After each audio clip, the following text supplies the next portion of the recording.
जय हिंद दोस्तों, एक बार पुनः स्वागत है पूरे जोश और जुनून के साथ श्री कालिका कोचिंग सेंटर के इस यूट्यूब चैनल में।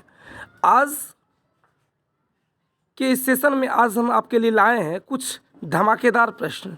तो इससे पहले यदि आपने हमारे चैनल को लाइक और सब्सक्राइब नहीं किया है तो लाइक और सब्सक्राइब करें और अपने दोस्तों के साथ अधिक से अधिक शेयर करें। तो चलिए प्रारंभ करते हैं। आज का हमारा पहला प्रश्न है, बिहार में स्थापित प्रथम आधुनिक उद्योग कौन सा है? तो इसका सही उत्तर हो जाएगा लोहा इस्पात उद्योग। आज का दूसरा प्रश्न है, दूध एक उदाहरण है। तो दूध एक उदाहरण है पायस का। तीसरा प्रश्न है, सर्वाधिक प्रोटीन युक्त वनस्पति खाद्य कौन सा है? तो सर्वाधिक प्रोटीन युक्त वनस्पति खाद्य सोयाबीन है। चौथा प्रश्न है, भाखड़ा नांगल बांध किस नदी पर है? तो भाखड़ा नांगल बांध सतलज नदी पर है। पांचवा प्रश्न है, नालंदा महाविहार का निर्माण हुआ था।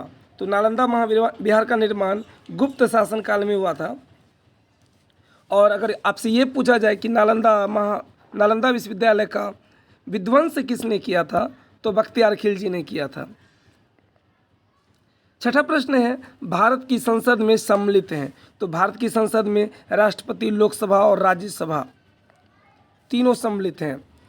सातवां प्रश्न है, वात भट्टी से प्राप्त लोहे को क्या कहते हैं? उत्तर होगा ढलवां लोहा। आठवां प्रश्न है, हर्षचरित्र के लेखक कौन हैं? तो हर्षचरित्र के लेखक वाणभट्ट हैं। अगला प्रश्न है, इंडिया विंस फ्रीडम पुस्तक के लेखक कौन हैं? तो इंडिया विंस फ्रीडम के लेखक मौलाना अबुल कलाम आज़ाद हैं, जो हमारे प्रथम शिक्षा मंत्री भी रह चुके हैं। अगला प्रश्न है, एशियन ड्रामा पुस्तक के लेखक कौन है? तो उत्तर हो जाएगा गुरनार मिडल। अगला प्रश्न है, भारत में सीमित ओवरों के क्रिकेट से संबंधित ट्रॉफी कौन सी है? तो उत्तर हो जाएगा देवधर ट्रॉफी। अगला प्रश्न है, स्पेन का राष्ट्रीय खेल क्या है? तो स्पेन का राष्ट्रीय खेल सांड की लड़ाई है। अगला प्रश्न है, सबसे ऊंची अदालत कौन सी है? तो सबसे ऊंची अदालत भारत का उच्चतम न्यायालय है। यहाँ पर उच्चतम अदालत हो जाएगा। और अगला प्रश्न है, फिल्म बैंडिट क्वीन में मुख्य भूमिका किसने निभाई थी? तो फिल्म बैंडिट क्वीन में सीमा विश्वास ने मुख्य भूमिका निभाई थी। अगला प्रश्न है, विश्व की सर्वाधिक जनसंख्या वाला देश कौन सा है?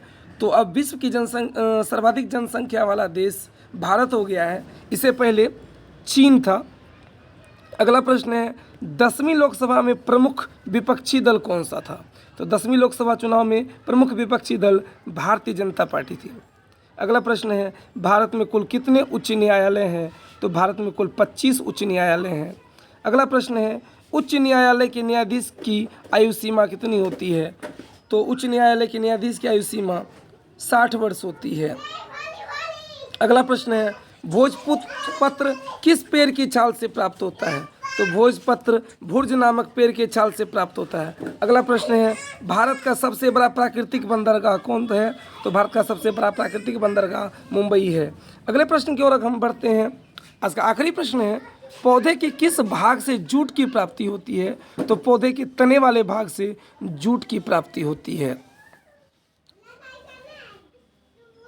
धन्यवाद।